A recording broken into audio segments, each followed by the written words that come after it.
Bonsoir, merci de nous rejoindre sur le plateau de Ce soir ou jamais où nous allons parler de la précarité, cette hantise des Français. Mais tout de suite, je voudrais vous présenter René Girard. Bonjour René Girard, bonjour. Vous êtes membre de l'Académie française, vous êtes auteur d'essais traduits dans le monde entier, Mensonges romantiques, vérité romanesque, la violence et le sacré, des choses cachées depuis la fondation du monde. Vous êtes ce qu'on appelle un des grands penseurs de notre temps. Et c'est très flatteur, oui, c'est souvent ce que l'on dit de vous, en tout cas vous avez dû vous y habituer. Vous revenez des États-Unis où vous vivez depuis très longtemps maintenant. Là, vous arrivez avec un livre intitulé Achever Clausewitz, référence au grand stratège prussien, mais avec un livre apocalyptique que vous décrivez vous-même comme un livre apocalyptique. Alors, sommes-nous déjà dans l'apocalypse, René Girard ? Eh bien, nous sommes dans une montée de la violence qui semble n'avoir pas de fin, pas de limite, qui devient plus tragique tous les jours. On peut penser que la destruction des tours de New York et le passage d'une ère déjà très tragique de l'histoire mondiale, qui est celle des guerres totales, des guerres internationales, n'est-ce pas, qui impliquent le monde entier, à une forme de terrorisme qui est comme une métastase de cette violence qui est partout aujourd'hui et qui permet aux optimistes de dire qu'il n'y a plus de guerre. Mais la guerre, c'est encore une ritualisation de la violence. Ça commence et ça finit. Lorsqu'on déclare la guerre à ce qu'on appelle Al-Qaïda, on ne sait même pas si on s'adresse à quelqu'un qui existe. C'est quelqu'un qui ne s'est jamais présenté sur la scène du monde et qui peut-être n'a aucune réalité et qui peut être totalement inventé pour nous tromper à son sujet. On n'a jamais vu ça depuis... on n'a jamais vu ça. La guerre, normalement, il y a un adversaire précis et d'une certaine manière, on le respecte. C'était ça, Clausewitz. C'était l'époque... ce que nous décrivait Clausewitz, c'était une guerre, dans son traité célèbre de la guerre. Clausewitz, il dit que la guerre, c'est la montée aux extrêmes. Ce qu'il appelle la montée aux extrêmes. Par conséquent, il a une notion réellement vivante, vraie, terrifiante parfois, si vous voulez, du fait que la violence s'accroît toujours symétriquement, réciproquement dans les rapports entre les hommes. Et en même temps, il essaye de modérer cette vision. Et bien sûr, il ne parle pas des événements de notre époque, mais on peut les situer dans une vision clausewitzienne qui va vers toujours plus de violence et qui aujourd'hui, nous le savons, n'est-ce pas, pourrait très bien détruire le monde. Nous sommes la première société qui sait que d'une certaine manière, si elle ne prend pas certaines mesures très difficiles à prendre, est en train de se détruire. Ça, c'est pour des raisons écologiques que l'on pense toujours à la fin du monde et qu'on est en train d'essayer de prendre ces mesures. Écologique, mais aussi c'est pour des raisons de science, la biologie. Peut-être demain, il y aura un tyran qui fabriquera des soldats artificiels pour nous détruire ou conquérir le monde, n'est-ce pas? D'autre part, il y a, si vous voulez, des problèmes de toutes sortes qui se posent à nous sur par exemple, la destruction des espèces. Les spécialistes de la destruction des espèces disent qu'on n'a jamais découvert autant d'espèces que de nos jours. On découvre dans l'infiniment petit une multitude d'espèces par millions et par milliards, mais on les découvre au moment où elles sont en train de disparaître. Or, cette disparition a sur la nature des effets que nous ne pouvons pas calculer, mais dont nous savons qu'ils sont certainement destructeurs. Lorsqu'on regarde la planète Terre, n'est-ce pas, de l'espace, on est dans une région qui ne peut pas soutenir la vie, et on voit cette planète où il y a une toute petite tranche d'atmosphère qui est la seule vie que nous connaissions. Eh bien, cette vie, nous sommes très probablement, si nous ne changeons pas nos façons de faire très rapidement, nous sommes en train de la détruire, n'est-ce pas? Et nous avons peut-être déjà passé le point de non-retour. Nous ne le savons pas, n'est-ce pas? Et la plupart des hommes sont incapables d'abord de voir cette possibilité de destruction ou d'accepter les mesures qui, on l'espère, pourraient ralentir cette évolution, l'interrompre, mais la renverser, c'est quelque chose de presque impensable aujourd'hui. Revenons à cette guerre dans le temps de laquelle nous sommes entrés, hein, d'après vous, René Girard. Vous parliez de montée de la violence qui se ferait symétriquement. Est-ce que ça existe aussi entre les États, comme les États-Unis par exemple, et les terroristes qui les menacent ou les attaquent? Est-ce qu'il y a aussi cette symétrie? Oui, mais les États aujourd'hui sont menacés. Les États eux-mêmes sont menacés et on semble entrer de plus en plus dans une ère où le terrorisme individuel, le petit groupe, est capable de provoquer des dégâts extraordinaires dans le monde sans que nous sachions comment nous comporter avec la chose, n'est-ce pas? Guantanamo, cette prison de Guantanamo dont vous parlez dans votre livre Achevé Clausewitz, oui. c'est une des réponses et c'est un des caractéristiques de cette guerre sans foi ni loi qui existe aujourd'hui. C'est certainement une réponse inefficace, mais les justifications de l'administration américaine de Bush étaient justement qu'on était, malgré tout, il y avait un réalisme en ceci, que les Américains pensent qu'on est entré dans une ère absolument inouïe, qui n'a pas de répondant dans le passé et qui nous place devant des dangers que nous ne pouvons pas mesurer.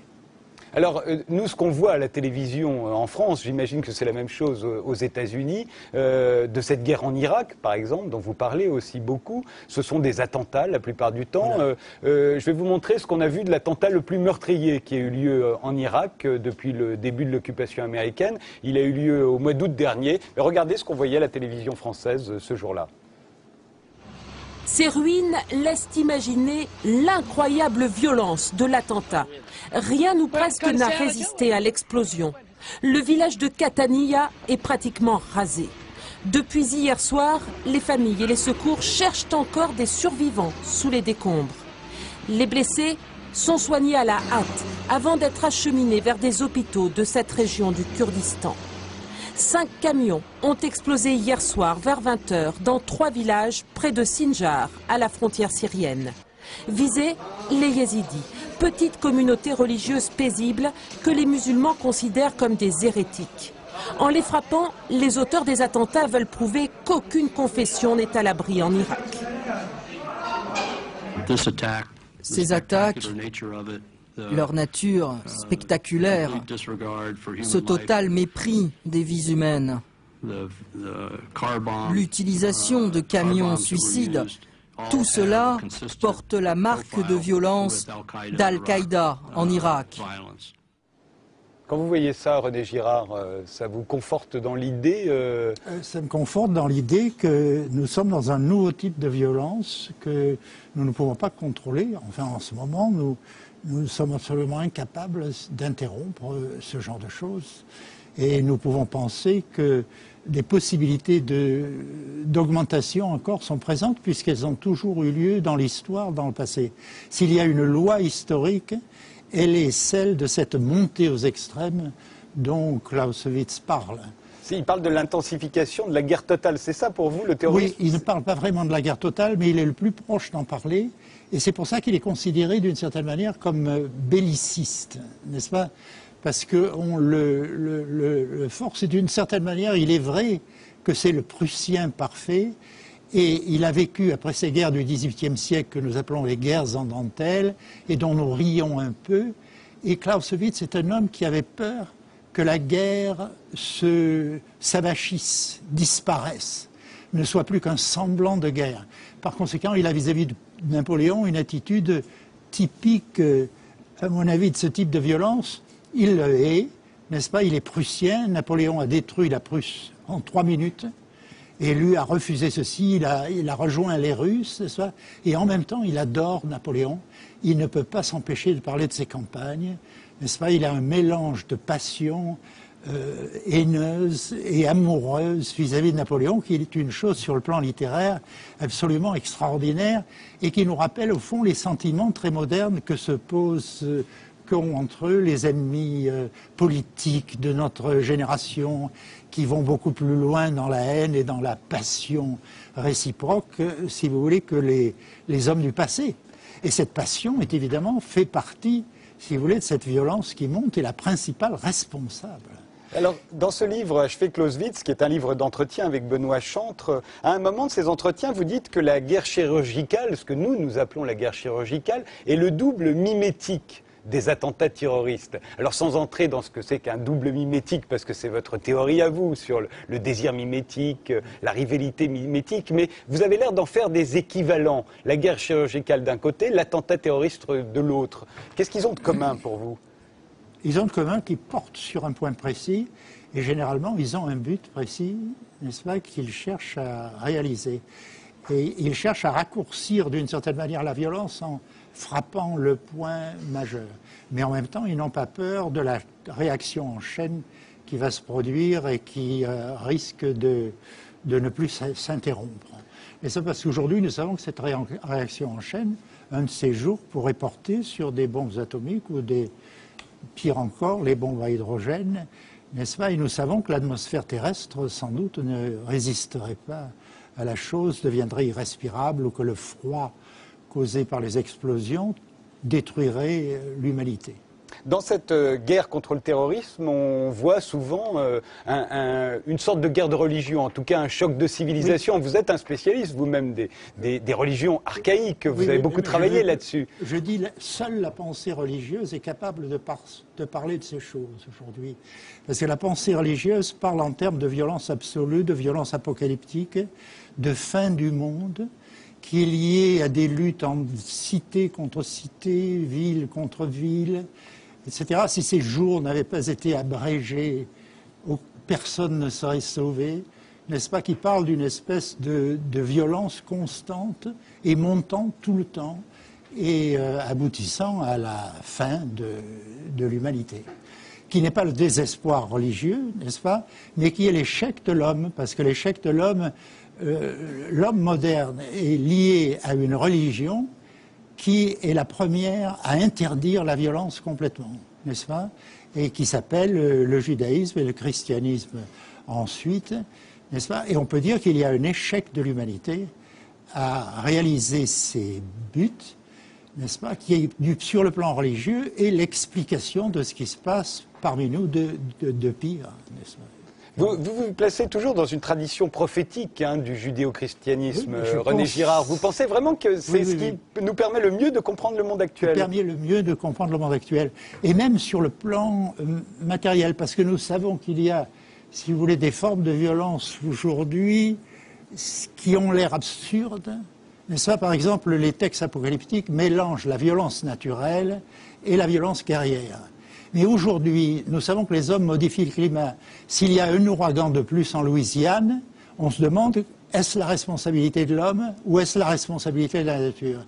Et le rôle de la science, c'est distinguer les deux de telle façon qu'attribuer à la nature une violence humaine, c'est ridicule, ça n'a pas de sens. Mais aujourd'hui, nous sommes en train de rentrer dans cette confusion qui est peut-être beaucoup plus significative que nous ne pensons. L'Apocalypse, on en parlait dès le début, c'est un livre que vous qualifiez vous-même d'apocalyptique. C'est pas forcément une mauvaise nouvelle pour un chrétien. Non, l'Apocalypse, c'est une révélation. Voilà. Et je pense que c'est la révélation de la violence humaine. Aujourd'hui, nous incriminons le religieux. Les livres qui nous disent que le religieux est responsable de la violence, absurdité absolue, n'est-ce pas, nous disent ceci. Ils ne sont pas révélateurs, ils nous dissimulent la vérité, ils nous cachent notre responsabilité, n'est-ce pas, alors que les textes apocalyptiques font le contraire et révèle la responsabilité de l'homme dans ce qui se passe.